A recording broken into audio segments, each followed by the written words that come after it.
রাস্তায় নামাজ পড়া নিয়ে পুলিশ প্রশাসনের নতুন পদক্ষেপে শহর জুড়ে উদ্বেগ সৃষ্টি করেছে। ঈদ উল ফিতর এবং রমজানের শেষে শুক্রবারে মিরাটের রাস্তায় নামাজ পড়লে কঠোর আইনগত ব্যবস্থা নেওয়া হবে এমন ঘোষণার পর শহরটি পুরোপুরি নিরাপত্তার চাদরে ঢেকে দেওয়া হয়েছে। এ প্রসঙ্গে পুলিশ জানিয়েছে, নির্দেশনা অমান্যকারীকে পাসপোর্ট বাতিল করা থেকে শুরু করে ড্রাইভিং লাইসেন্সও হারাতে হতে পারে। মিরাট সহ উত্তরপ্রদেশের প্রতিটি গুরুত্বপূর্ণ জায়গায় বিশেষ বাহিনী মোতায়েন করা হয়েছে।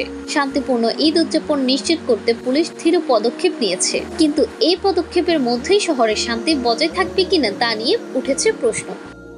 পুলিশ প্রশাসনের ঘোষণা। মিরাটের পুলিশ প্রশাসন জানিয়েছে, ঈদ উল ফিতর এবং রমজানের শেষ জুমার নামাজে রাস্তায় নামাজ পড়া নিষিদ্ধ হবে। মিরাটের পুলিশ সুপার আয়ুষ বিক্রম সিং বলেন, এটি একটি স্পষ্ট নির্দেশনা যে ঈদের নামাজ মসজিদ বা নির্ধারিত ঈদগাহে পড়তে হবে। রাস্তায় নামাজ পড়লে হবে কঠোর শাস্তি। ভারতের কেন্দ্রীয় মন্ত্রী রাষ্ট্রীয় লোকদল নেতা জয়ন্ত সিং চৌধুরী সতর্ক করে বলেছেন, যারা ফৌজদারি মামলায় অভিযুক্ত হবে তাদের পাসপোর্ট এবং ড্রাইভিং লাইসেন্স বাতিল করা হতে পারে এবং আদালত থেকে অনুমতি ছাড়া নতুন পাসপোর্ট নেওয়া যাবে না। সামাজিক যোগাযোগ মাধ্যমে নজরদারি। মিটারের সিনিয়র পুলিশ সুপার জানিয়েছে, আমরা সামাজিক যোগাযোগ মাধ্যমকে কড়া নজরদারি রাখছি। যদি কেউ গুজব ছড়ানোর চেষ্টা বা উত্তেজনা সৃষ্টি করার চেষ্টা করে তবে তার বিরুদ্ধে কঠোর ব্যবস্থা নেওয়া হবে। নিরাপত্তা ব্যবস্থা জোরদার। এদিকে মিরাট এবং পুরো উত্তরপ্রদেশে নিরাপত্তা আরো জোরদার করা হয়েছে।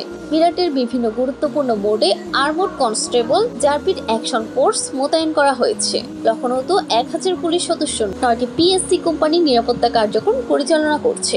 এছাড়া পুলিশ স্থানীয় ধর্মীয় নেতাদের সঙ্গে আলোচনা করছে যাতে শান্তিপূর্ণ পরিবেশ বজায় থাকে। মানুষের উদ্বেগ ও প্রশাসনের পদক্ষেপ। এভাবে মিরাটের ঈদ উদযাপনে কোনো ধরনের অশান্তি বা উত্তেজনা যেন সৃষ্টি না হয় সেজন্য প্রশাসন কঠোর পদক্ষেপ নিয়েছে। তবে এই সিদ্ধান্তের ফলে শহরের শান্তি কি বজায় থাকবে এ নিয়ে এখনো উদ্বিগ্ন শহরের মানুষ।